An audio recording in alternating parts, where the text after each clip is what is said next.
Now, we know that more families are struggling to provide food for their families during the coronavirus pandemic, but we want to dig into some of the details for you.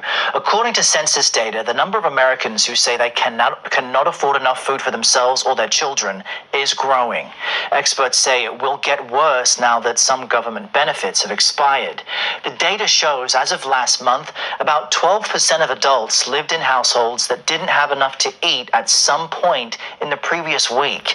That's up from roughly 10% in early May. Almost 20% of Americans with kids at home couldn't afford to give their children enough food.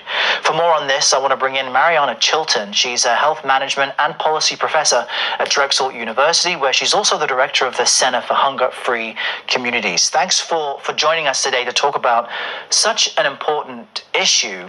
I'm wondering if you can just explain how the pandemic has contributed to the growing number of Americans who cannot afford enough food, and who's most at risk here. Thank you so much for having me. Well, what's happening right now is not just the pandemic that's causing an increase in food insecurity. It's also the lack of response by the United States government to help protect families during this time when families need to be sheltering in place. Many businesses have closed. Children are out of school. So it's extremely important that the U.S. government respond in ways that help to buffer families through this very difficult time. And this major increase really indicates a major public health crisis that goes far beyond what COVID-19 is doing to us and doing to people around the world. Food insecurity has been a lingering public health crisis that has been unaddressed or underaddressed for decades in this country. Now we can actually see the major fault lines in our society that has allowed food insecurity to flourish and to increase. This causes major public health problems in terms of children's education, their health and well-being. Children for decades, if not multiple generations. And your audio dropped out there for a moment for me, but I did catch the gist of what you're saying, and it is sobering. Every projection right now is that the economic fallout created by this virus will get worse. So how will that exacerbate what's already a challenging issue for so many? So the increase in food insecurity is going to especially affect young children, because we know through our research that food insecurity affects children's cognitive, social, and emotional development, so that by the time they even get to kindergarten, they'll be behind their peers. So food insecurity is going to affect people's cognitive health, their physical health, and this is something that children will bring to them through adulthood. They won't do as well in school. They won't be able to get a good enough job in order to pay their wages. So the impact, the public health impact of food insecurity will be actually quite severe. It already is severe, and it's only going to get worse if the U.S. government doesn't respond quickly. Now, we've done stories on farmers doing what they can to give free food to people, their own crops, and there are many organizations trying to do outreach, but give us some of your tried and tested tips as far as identifying, ethical local food banks or any other means you think we can all take to help people. Yeah, I think everybody has some action that they can take. Join into a mutual aid society, find ways to contribute to making sure that people have enough food, but also making sure that they have enough money to pay their rent and pay their utilities. The bigger issues, however, really lie with Congress. The United States Senate didn't pass the stimulus package, the HEROES Act, and left a really important piece of legislation to linger, and that will increase food insecurity. They had an opportunity to increase SNAP benefits by 15%, and SNAP is formerly known as food stamps, and we know it's the most effective way to address food insecurity in the immediate moment.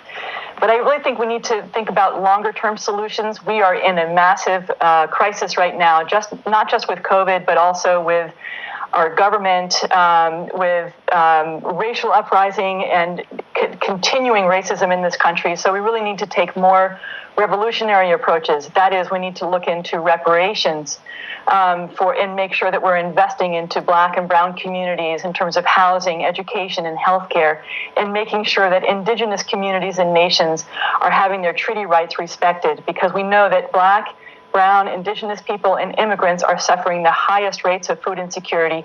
We need to take action right now in terms of individually. We can reach out, but we also need to make sure that our government is responding in the way that it ought to. You know, I've heard some people say that the only real silver lining from seeing so much suffering and unease out there is that maybe it will give us all an opportunity to address these issues in a different way. I do want to ask you about this concept that we know is taking place, people skipping meals so they can pay rent, skipping other bills so they can eat, or skipping, eating so they can pay bills.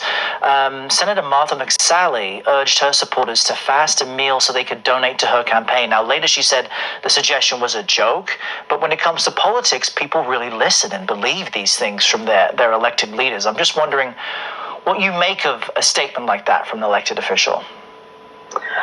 Well, it demonstrates really how out of touch members of Congress really are with what's going on with the American people. I think especially in the United States Senate, it shows you how out of touch that the senator can be, that in her own state, 1/4 of the people have reported food insecurity during the pandemic. When people skip a meal, it affects their cognitive health, it affects their physical health and their mental health. So it just shows how really out of touch she is, and the United States Senate is, and the fact that they actually left Congress this summer and didn't pass a stimulus package is deeply upsetting. It also makes us lose trust in our elected officials and lose trust in our supposed democratic processes. This is why we really need to think about more transformative approaches, such as guaranteed income, and making sure that families have an opportunity to have better wages, and if they can't have wages, to make sure that they have income to pay for food, utilities, and rent. We can't have this kind of thing where people are having to make a choice between heating their homes or cooling their homes and eating. It's a major public health crisis that needs far more attention.